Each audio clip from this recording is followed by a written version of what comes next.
平安，欢迎收听迦南之声，我是刘英门牧师。11月18日，转向神，救恩道。以西结书33章1到22节，其中18到19节这样说：一人转离他的义而作罪孽，就必因此死亡；恶人转离他的恶，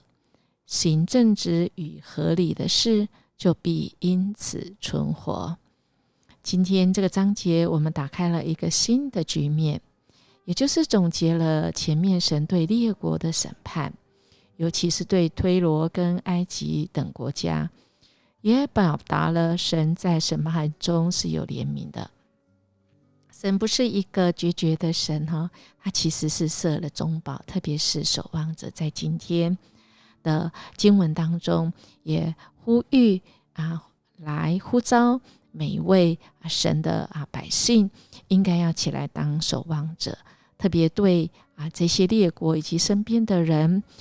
应该要来回应神，告诉大家神在神的这边有存活的路，有救恩，只要愿意转向神，转离恶，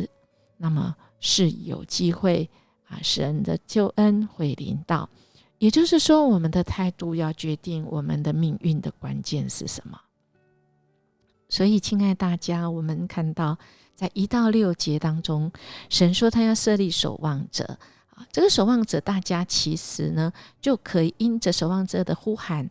守望者在看远远站得高的地方，他看到别人看不见的，那么他就赶快发出这个警戒，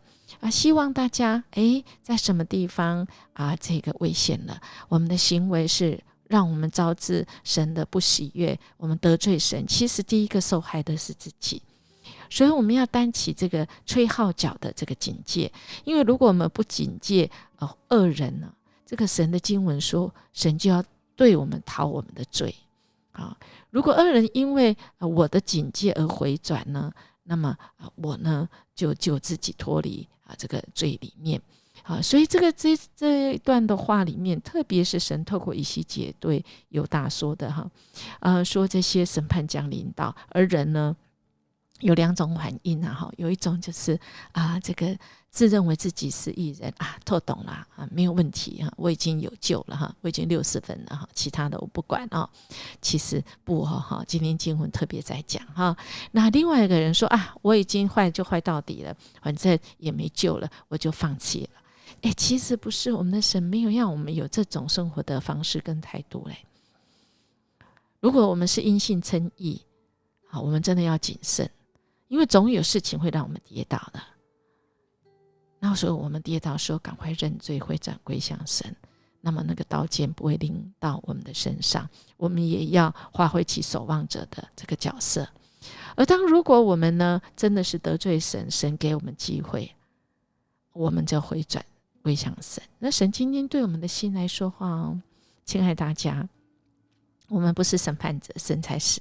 但我们却常常判断别人，论断别人对人有错误的认定，而且怎么样这个很非常的这个不给人家机会其实我们有时候反观我们自己因为牧师自己也一样我们真的要很小心，我们彼此提醒，不要得罪神，我们真的要警醒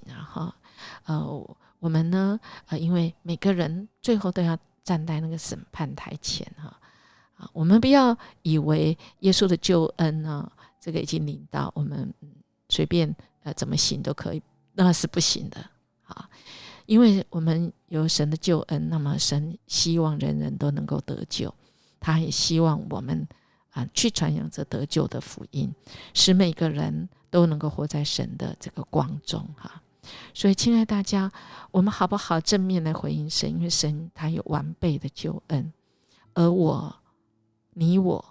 因着信有了这个救恩的人，我们要来为主而活，更多的发挥使人悔改归向神，因为这是神给我们的责任。我们要回应神，因为神是爱神他有大能，他就是要使恶人坏人坏掉的人能够被因着神的爱，他能够变成义人。神要拯救人，帮助他们，帮助我们，让我们在每个地方成为守望者，让我们自己也能够活出守望者的那个职分以及我们的生命真的是能够在神的面前可以荣耀上帝可以对人有帮助好，我们一起来祷告。主啊，我要恳求你显明你的呼召使我在我的侍奉的岗位上能够认定主你对我的安排，以及我要负起那个责任，我不推卸责任。当我看到那个需要的人我能够发挥守望者的角色。主，恳求你来帮助我看见，而且能够起来行，能够荣耀上帝，可以对人有帮助。我们这样祈求祷告，奉主耶稣基督的名求，阿们。音乐牧师祝福您，我们今天能够在救恩上好好为主而活，活出上帝的勇气、力气跟智慧。我们明天见。